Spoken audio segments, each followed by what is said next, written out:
que Dios bendiga a todas las familias del mundo entero y le damos gracias a nuestro Dios de tener el honor de poder llegar a vuestros hogares a través de tu canal. Y hoy continuamos con la enseñanza del discipulado. Si tú anhelas adquirir estos ejemplares, están disponibles en Amazon. Tiene como subtítulo Nacidos para ser diferente, del autor Pastor Manuel Lauriño. También están disponibles el libro de Cursillo de Matrimonio y El Secreto de la Luz. Hoy continuamos con el tema número 30, que tiene como título La Iglesia. Estamos en la segunda parte del libro. En la primera parte, en el tema número 20, también estuvimos estudiando la iglesia. Cuando nosotros hablamos de iglesia, muchas veces decimos, me voy a la iglesia manantial de vida, me voy a la iglesia del Dios viviente, me voy a la iglesia de Dios, puertas del cielo. Y muchos se dicen, ¿para qué sirve la iglesia? Iglesia en el griego es eclesia, que significa asamblea, congregar, reunir, agrupar. Dios está llamando a hombres y mujeres para que sean partícipes de la bendición de ser su pueblo, un pueblo especial, un pueblo escogido.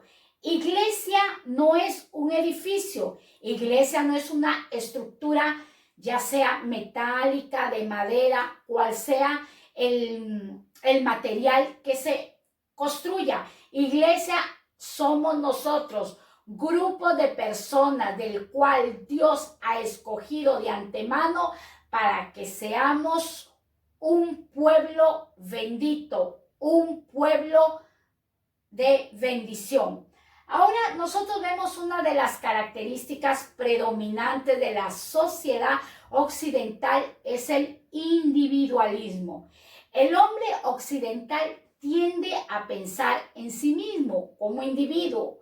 El hombre contemporáneo le repela los compromisos, le repela involucrarse en las cosas mayormente de Dios. Por eso Dios está levantando hombres y mujeres para que sean partícipes de llevar el título de iglesia, eclesia, llamados para reunirnos, llamados para congregarnos. Eso es el significado de iglesia. Dicho esto, iniciamos con el fundamento de la iglesia. Cuando hablamos de fundamento, hablamos de bases, hablamos de cimientos. Vemos del libro de Mateo capítulo 16, versículo 13 al verso 16. La palabra de Dios nos enseña, porque ¿qué va a hacer la palabra de Dios en nuestra vida? Enseñarnos, instruirnos. Muchas personas dicen, yo amo a Jesús, pero no aman reunirse como iglesia. Muchas personas dicen, yo soy la iglesia, pero no aman la palabra de Dios. Entonces, si nosotros transgiversamos este mensaje con decir, yo amo la iglesia, pero no quieres reunirte, no quieres congregarte, estás transgiversando el mensaje de la escritura que Lord dejó nuestro Señor Jesucristo. Por eso Mateo capítulo 16, versículo 13 al verso 16 nos enseña, viniendo Jesús a la región de Cesarea de Filipo, preguntó a sus discípulos diciéndoles, ¿quién dicen los hombres que es el Hijo del Hombre? Jesús estaba haciéndoles unas preguntas a sus discípulos, a los que los estaba formando para que ellos levantaran la iglesia de un Dios vivo. ¿Quién dicen los hombres que es el Hijo del Hombre? Jesús escuchaba muchos comentarios, escuchaba muchas palabras sobre lo que hablaban de él, pero él quería que sus discípulos lo declarasen. Entonces nosotros podemos ver en el siguiente verso del verso 14, ellos le responden a Jesús. Dicen, unos dicen que eres Juan el Bautista, otros dicen que eres Elías y otros dicen que eres Jeremías Otras personas dicen que eres uno de los profetas. Esas eran las palabras que se esparcían sobre la persona de nuestro Señor Jesucristo. No creían que era el Hijo de Dios. Decían, es Juan el Bautista que ha resucitado, es el profeta Jeremías, es Elías.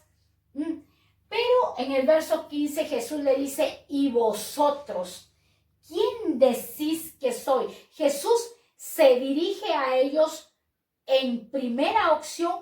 ¿Qué hablan de mí? ¿Qué es lo que comentan de mí? Ahora Jesús le dice, ¿y ustedes qué piensan? ¿Que yo soy Juan el Bautista? ¿Que yo soy Jeremías? ¿O soy otro de los profetas? En el verso 16 respondió Simón Pedro, dijo, tú eres el Cristo, el Hijo del Dios viviente. A través de esta declaración se fundamenta la iglesia, que en griego es eclesia, se fundamenta. La iglesia no está fundamentada en un hombre, en el apóstol Pedro. La iglesia está fundamentada en la declaración que hizo el apóstol Pedro. En eso está fundamentada. Pero la iglesia realmente, ¿quién la sustenta? ¿Quién la sostiene? Es nuestro Señor Jesucristo. La Trinidad involucrada para levantar un pueblo especial.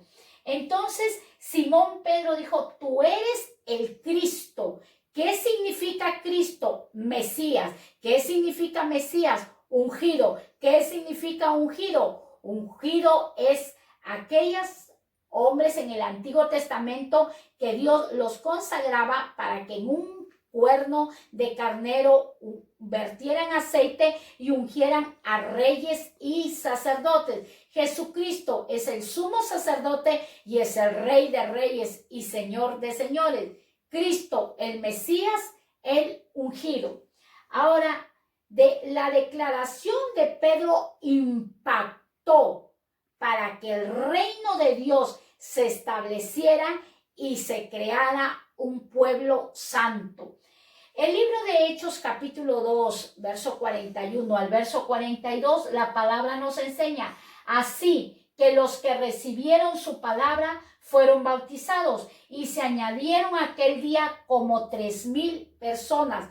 Se levanta Pedro porque Jesús asigna a Pedro. Cuando Jesús resucita de entre los muertos, se presenta a Pedro y le dice, apacienta a mis corderos, apacienta a mis ovejas. Entonces nosotros podemos ver este mensaje extraordinario de Pedro. Pedro, cuando extiende la palabra, esparce la palabra a través de la predicación y lleno del Espíritu Santo, lleno de la gloria de Dios, dice que se añadieron aquel día 3,000 personas. El Señor añadiendo, levantando un grupo de personas.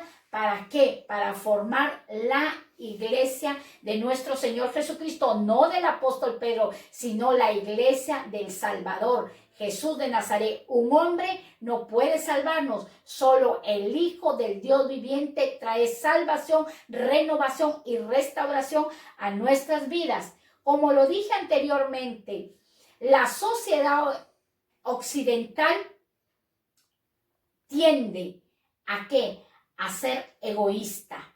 Pero Dios está llamando a un pueblo para romper esos esquemas de egoísmo, de pensar en nosotros mismos, derramando de su amor para que así podamos llevar el evangelio de salvación. Ahora dice, los que recibieron su palabra fueron bautizados. Aquí nosotros podemos ver una conversión que inmediatamente creyeron a la palabra de Dios y se bautizaron en el nombre de nuestro Señor Jesucristo. Verso 42, y perseveraban en la doctrina de los apóstoles. ¿Quién los había doctrinado a los apóstoles? ¿Quién los había discipulado? ¿Quién los había enseñado? Era el maestro, era el rabí, era el Cristo, el Mesías, el ungido, nuestro Señor Jesucristo. Él había formado, había preparado a estos apóstoles para que continuase su palabra esparciéndose por el mundo entero. Ahora, vemos que llega Pedro. ¿A quiénes llega Pedro? A miles de judíos, cuando el Señor le promete a Pedro que le da las llaves para atar y desatar. ¿Cuáles eran esas llaves? Que Pedro tenía que extender el reino de Dios, y fue a 3,000 personas que se extiende la palabra de Dios, 3,000 judíos. 42, y perseveraban en la doctrina de los apóstoles, en la comunión unos con otros, en el partimiento del pan y en las oraciones. Vemos perseverancia, comunión y partimiento. Perseverancia, comunión y partimiento. Cuando Dios nos llama como iglesia, como un pueblo especial, nosotros tenemos que ser perseverantes. Tenemos que tener una comunión con Dios Padre, y al tener una comunión con Dios Padre, al tener una comunión con la Trinidad, nosotros también vamos a tener una comunión y una relación con los hermanos, con los que han sido llamados a ser pueblo de Dios. Y en el partimiento del pan y en las oraciones, el pueblo de Dios se tiene que reunir para orar. El pueblo de Dios tiene que agruparse para hacer oraciones intercesoras, porque hay oraciones individuales, pero también hay oraciones, claro, porque aquí dice que en el partimiento del pan y en las oraciones compartían el pan espiritual y también el pan corporal. Los discípulos vendían sus bienes para ayudar a los necesitados. Por eso, una sociedad que quiere vivir en un mundo individual, egoísta, no va a ser una iglesia. No todo es para yo. Nosotros como iglesia estamos llamados a relacionarnos, a reunirnos y a congregarnos, a amarnos los unos a los otros, a perdonarnos los unos a los otros y a soportarnos los unos a los otros. Así que anímate, porque mucho del pueblo de Dios ya está desanimado de congregarse, porque no le gustó el hermano, porque no le gustó la hermana, porque te ofendieron, porque hicieron malos comentarios de ti, pero el Señor nos ha llamado, ¿para qué? Para que seamos un pueblo unido. Ahora, las características de la iglesia, una de ellas es local y universal. Una de las características de ella es local y universal. Y recordemos, antes que se me pase, recordemos que Pedro también llegó a los gentiles predicando el evangelio. Lo pueden ubicar en Hechos capítulo 10, cuando llegó a la casa de Cornelio y predicó el mensaje de salvación, y muchos se convirtieron familiares de Cornelio, y el Espíritu Santo llegó sobre ellos y fueron bautizados en nuevas lenguas. El Espíritu Santo impartiendo los dones, regalando los dones para capacitar a una iglesia de poder y de gloria. Local y universal. Primera de Tesalonicenses, del capítulo 1, del verso 1, Pablo, Silvano y Timoteo. Aquí vemos a tres personajes. Pablo, el apóstol Pablo. ¿Quién era el apóstol Pablo? Era un hombre criminal, un perseguidor de la iglesia. Cuando hablamos de iglesia, hablamos de personas, pero cuando Dios llega a su vida, lo transforma, lo llena, porque Silvano y Timoteo a la iglesia de los tesalonicenses, en Dios Padre y en el Señor Jesucristo, gracia y paz sean a vosotros de Dios nuestro Padre y del Señor Jesucristo. Gracia. La gracia de Dios es inmerecida. La gracia de Dios es gratuita.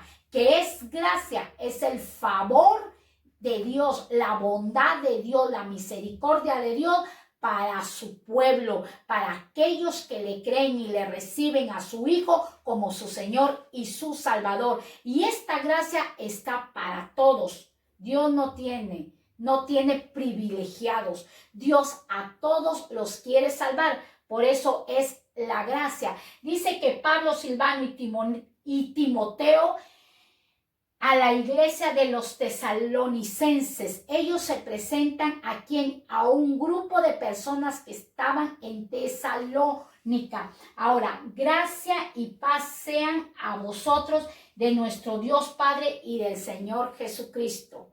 La gracia y la paz. El Señor que ha venido a traer paz. A través de la gracia nosotros somos transformados. ¿Qué hace la gracia en nosotros? ¿Qué hizo la gracia en Pablo? De un criminal, de un perseguidor, a ser un seguidor de nuestro Señor Jesucristo, a ser un misionero, un gran apóstol, un gran evangelista, un gran hombre de Dios. Ahora el libro de Efesios capítulo 1, versículo 22 al verso 23.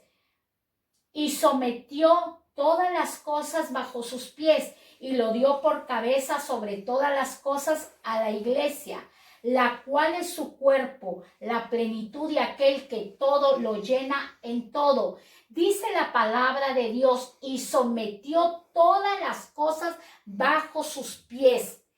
La muerte y resurrección de Jesús fue la victoria para hombres y mujeres que iban a recibir la salvación por medio de la palabra de nuestro Señor Jesucristo. Todas las cosas, el Dios Padre las sometió bajo sus pies y a Jesús lo da por cabeza sobre todas las cosas a la iglesia. La iglesia, sobre todas las cosas a la iglesia. Grupo de personas que han creído en el nombre de nuestro Señor Jesucristo, nos constituye como iglesia. Él es la cabeza y nosotros somos su cuerpo. Ahora, 23, la cual es su cuerpo, la plenitud de aquel que todo lo llena en todo. La plenitud que todo lo llena en todo. Él va a llenar todas nuestras expectativas. Todos los seres humanos atravesamos diferentes dificultades, adversidades, depresiones, enfermedades, etcétera. Todos los seres humanos. Por eso el Señor ha dado a Jesús como cabeza para que dirija, para que guía, para que conduzca a su pueblo que es el cuerpo. Nosotros estamos injertados en la vid. ¿Quién es la vid? Nuestro Señor Jesucristo, aquel que va a llenar todo, en todo, todos nuestros vacíos, todas nuestras dificultades, si nosotros creemos que Él es el Hijo del Dios viviente, entonces esos vacíos van a ser llenados. ¿Qué decían los otros? Que Él era Juan el Bautista, que era un profeta, que era Jeremías, que era Elías, pero Simón Pedro, convencido, con una convicción, dijo: tú eres el Cristo, el Hijo del Dios viviente. Ahora, 2, visible e invisible. La iglesia es visible e invisible. Vimos anteriormente que la iglesia es local y universal. Cuando hablamos de local y universal, universal es la suma de todas las iglesias locales. Es la suma de todas las iglesias locales. Es la universal. Iglesias locales que están en diferentes puntos de cada ciudad, de cada pueblo, de cada territorio, de cada tribu, de cada nación. Ahora, nosotros podemos decir, hay personas que dicen, no, pero él no lleva la sana doctrina. Él no está en la verdadera palabra de Dios. Recuerdo que hace mucho tiempo el Señor habló a mi corazón y eso fue un impacto, porque muchas veces estamos nosotros pensando que nosotros somos lo mejor, pero todo al que Dios llama es para perfeccionarlo, para limpiarlo, para transformarlo y hacerlo una nueva criatura. recuerdo que el Espíritu Santo que regala los dones viene a mi vida, y yo estaba viendo a unos coristas, ya he contado este testimonio, unos cantores que llevaban una apariencia de hippie, y yo decía, Señor, una lucha ahí tenía, y el Espíritu de Dios a través de los dones me habla y me dice, no llaméis inmundo a lo que yo ya santifiqué. Yo ya santifiqué, el Señor nos ha santificado, y Él, a medida que vamos caminando en su palabra, Él nos va a ir perfeccionando. Hay personas que dicen, yo llevo la sana doctrina, yo llevo la mejor palabra. Ahí nosotros podemos ver que cuando vamos a un lugar es diferente cultura, la revelación de la palabra por causa del Espíritu Santo, la que nos beneficia, las que nos beneficia. La doctrina es la misma. Nosotros somos adoctrinados por la palabra de nuestro Señor Jesucristo. La formación es diferente. A ti te deben haber formado de una manera, a otros de otra manera, en singular. Entonces, quiero hacerme entender. Voy a dar un pequeño testimonio. Recuerdo que un hombre de Dios que ya está en la presencia de nuestro Señor Jesucristo, él se congregaba en una iglesia y él iba todos los días a la casa de oración con un vaquero. Acá en España le llaman vaquero, en mi país le llaman un pantalón jean. Y él continuamente iba muy emocionado, muy contento, lleno de la presencia de Dios, a recibir el mensaje de nuestro Señor Jesucristo. Y pasados los días, un diácono se le acerca y le dice, mire hermano, ya lo vemos continuamente que usted llega con un pantalón jean, un pantalón vaquero, y aquí no se debe venir a la casa de Dios con ese tipo de ropa. Entonces el hermano le dijo, sáqueme en la Biblia un texto donde usted me pueda decir que si yo no debo usar un vaquero o pantalón jean, y yo obedeceré lo que dice la palabra. Y el hermano, el diácono, sin más que decirle, le dijo, siga adelante. A veces somos piedra de tropiezo para el crecimiento de la iglesia, para el crecimiento del hermano. Y lo vuelvo a repetir, lo que predicamos es la doctrina de nuestro Señor Jesucristo. Como te hayan formado, gloria a Dios, gloria a Dios. Yo bendigo a mis pastores cuando yo recién inicié los caminos del Señor por la formación. Bendigo a todos los pastores cómo están formando a sus hijos espirituales. Entonces, no sea por aquello que seas tropiezo para el crecimiento y la verdad de la palabra de nuestro Dios. Son cosas de las cuales muchas personas dicen, no, ellos no son hijos de Dios, ellas no son hijas de Dios. Cuidado, que Dios te ha comprado y ha pagado un precio valioso que es su sangre. Así que si tú crees en el Señor Jesucristo y tú te congregas y exaltas el nombre de nuestro Dios, entonces tú eres pueblo de Dios, pueblo de un Dios vivo. 2. Visible e invisible. Hebreos capítulo 10, versículo 25.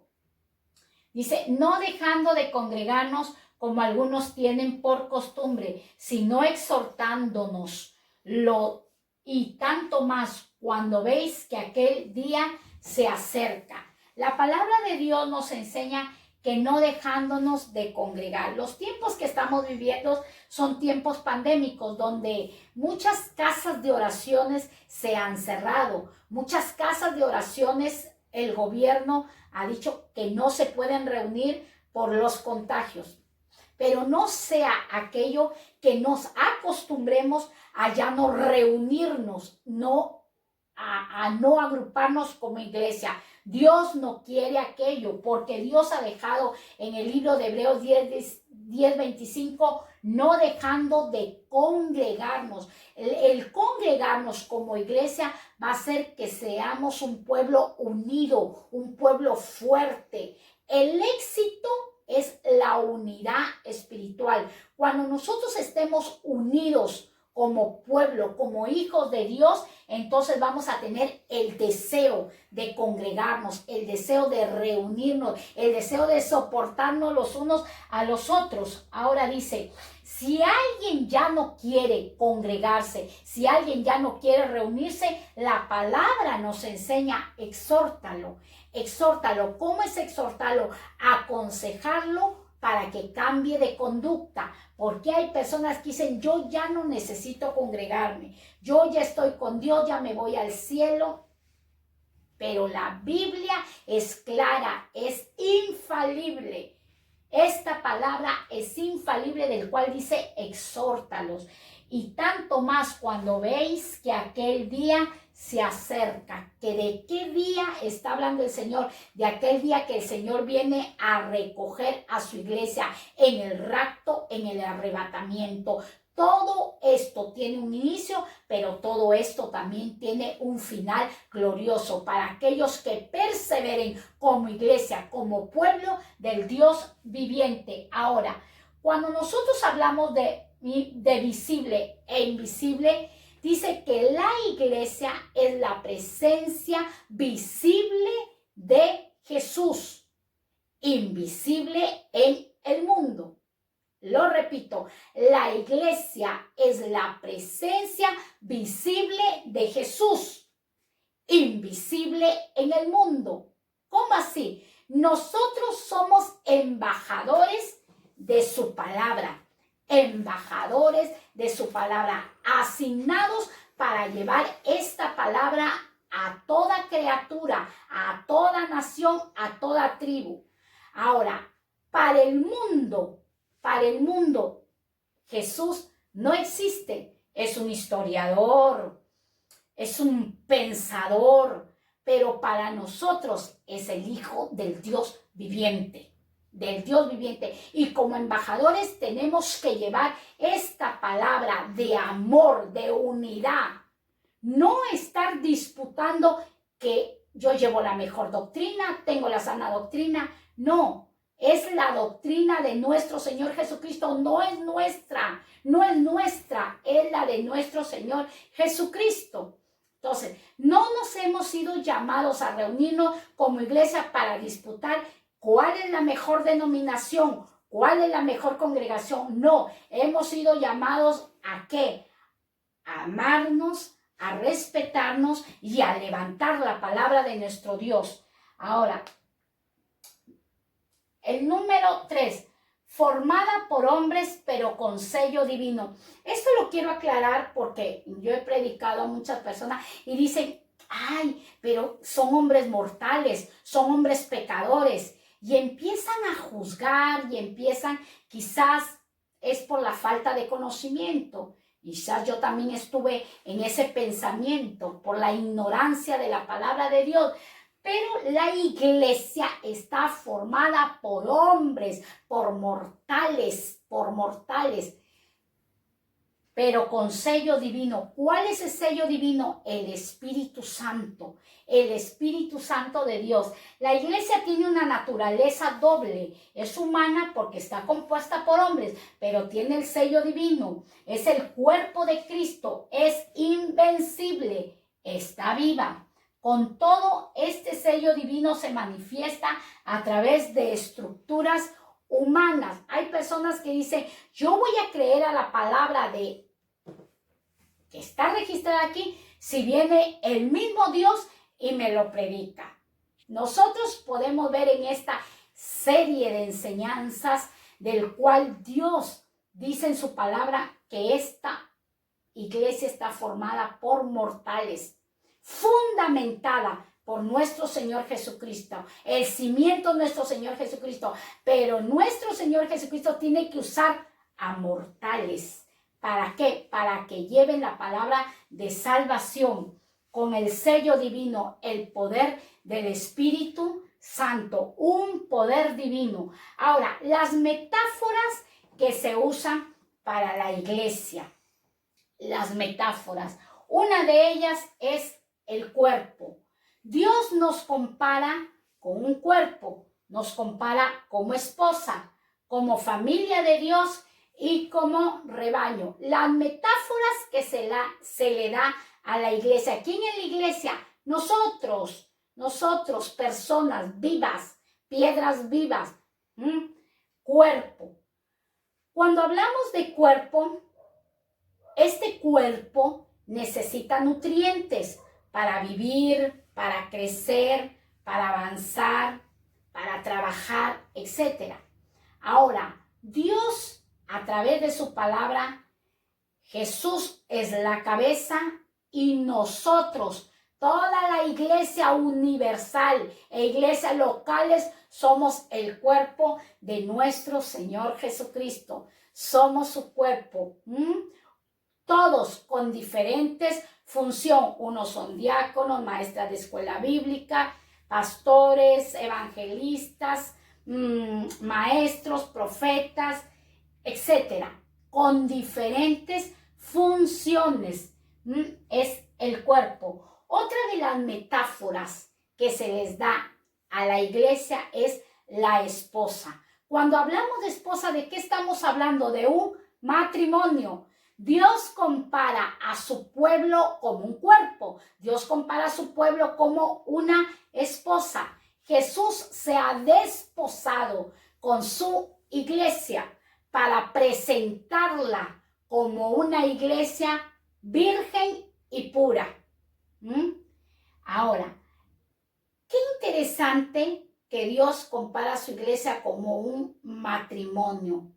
Ámense los unos a los otros. Los esposos amen a sus esposas y las esposas amen y respeten a sus esposos. Aquí están los textos bíblicos, ustedes lo pueden verificar en la Biblia. Ahora, otra de las metáforas que se le da a la iglesia es como familia de Dios. Y qué tristeza da ver a través de las redes cómo, siendo nosotros iglesia, comparándonos el Señor como familia de Dios, estamos disputando quién predica mejor, quién habla mejor, es una tristeza aquello. Familia de Dios. Nosotros somos extranjeros y advenedizos. Cuando Dios ya nos prometió una ciudadanía celestial. Somos la familia de Dios. Así que si tú te encuentras con un hermano, si tú te encuentras con uno que cree que Jesús es el Hijo del Dios viviente, tú eres familia de Él. Familia de un Dios vivo.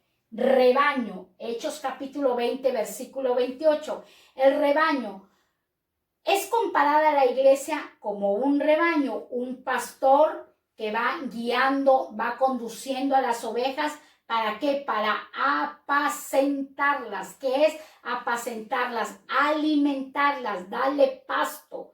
Pero nosotros, como somos personas, ¿qué nos va a dar el Señor? La palabra de Dios. ¿A través de qué? De hombres con sello divino. Hombres, por eso el obispo tiene que ser marido de una sola mujer, no dado al vino, no pendenciero.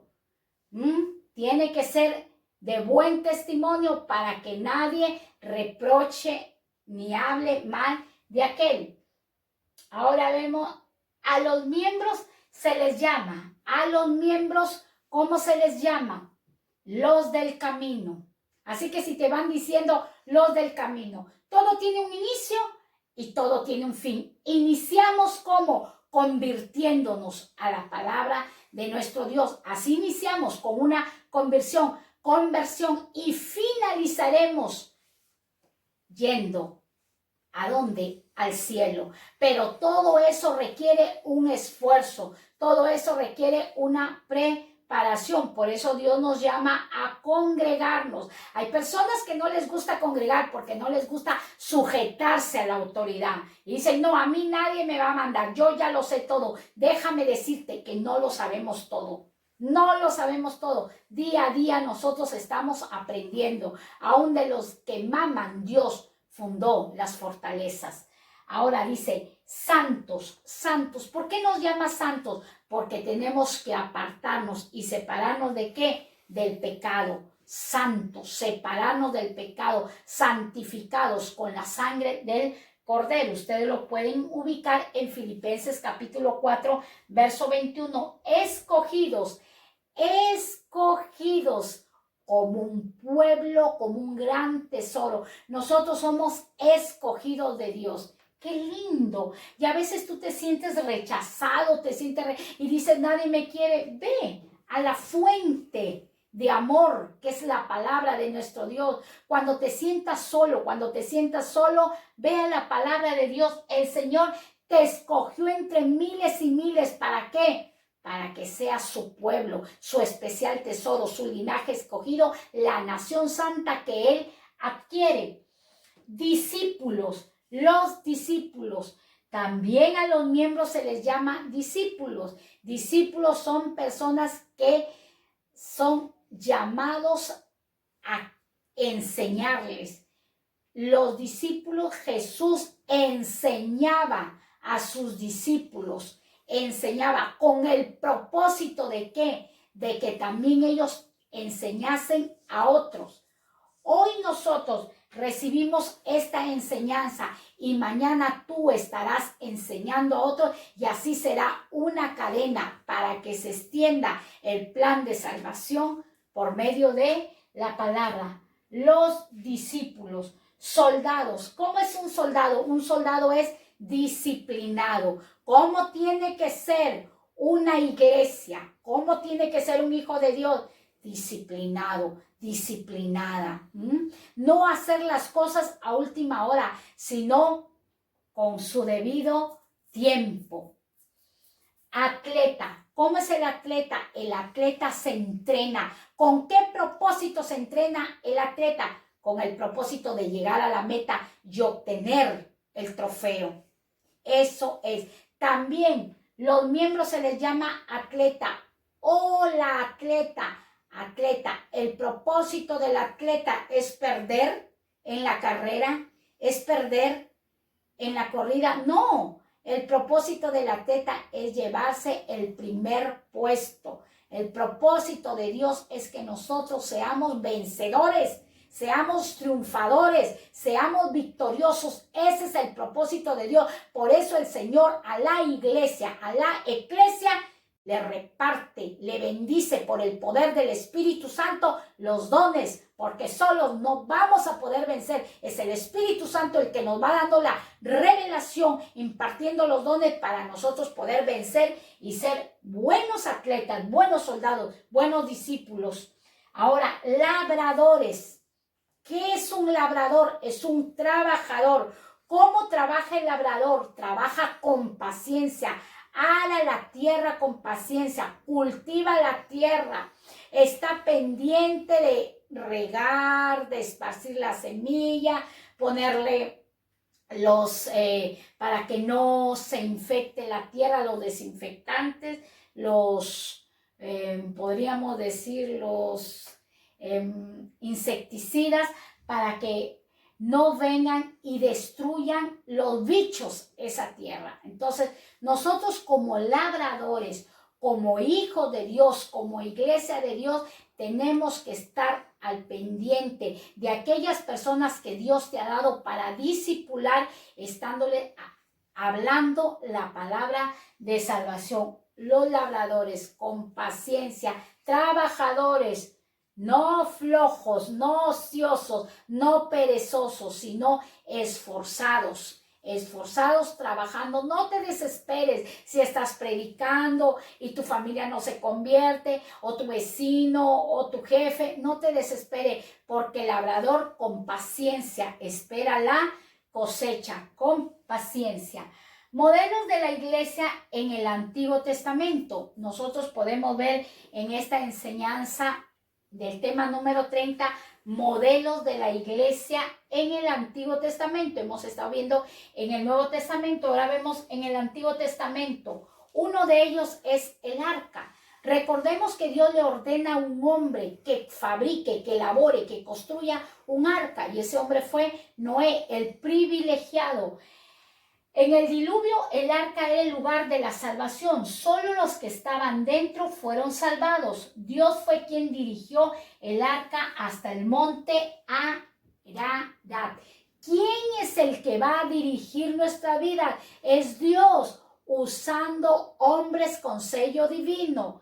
Ahora dice, en el diluvio, el arca era el lugar de la salvación. ¿Qué había aquí? Aquí había una tragedia, aquí había una tormenta, un zarandeo, un proceso, una prueba, un desierto, un diluvio. Un diluvio, pero Dios preparó de antemano a un hombre llamado Noé para que predicase que iba a venir un diluvio. Dios de antemano ha levantado a hombres con sello divino. ¿Para qué? Para que te diga que va a venir juicios a la tierra. Van a venir juicios a la tierra. Y ya lo estamos viendo la ira de Dios por cuanto el mundo entero no quiere aceptar, ni recibir, ni creer en la palabra de nuestro Dios. La ira de Dios encendida. Dios, Apocalipsis, nadie quiere leer Apocalipsis porque dice los juicios de Dios. Los juicios de Dios vienen a la tierra. Acordémonos que Él es juez justo. Y aquí vemos un juicio de Dios en el Antiguo Testamento, pero Dios preparó un arca para salvar, para que no murieran ahogados. Pero solo los que estaban dentro fueron salvos y fueron muy pocos los que estaban dentro. No sea que tú te reúnas como iglesia, no sea que tú te reúnas como congregación, como pueblo de Dios y no estás recibiendo la transformación como se debe dar. La Biblia enseña que un corazón contrito y humillado nunca Dios lo va a rechazar. Recordemos que nuestro corazón es engañoso y perverso, más que todas las cosas que hay en la tierra. Y yo te insto a que todos los días tú ores por tu corazón y le digas, Señor, tú me has hecho un trasplante de corazón, pero he aquí, ayuda a cuidar mi corazón, que no se llene de hiel y ajenjo, que no broten raíces de amargura. Porque vano sería que nos reunamos como congregación, como iglesia, y en nuestro corazón hayan envidias, hayan pleitos, hayan celos, hayan adulterios, fornicaciones. Vano sería aquello. Dice, Dios fue quien dirigió el arca hasta el monte de Ararat. Dios es el que quiere dirigir tu vida. Dios es el que quiere dirigir tu familia. Dios es el que quiere dirigir tu nación. En el tiempo antiguo y en este tiempo, así que pongámonos en las manos de Dios.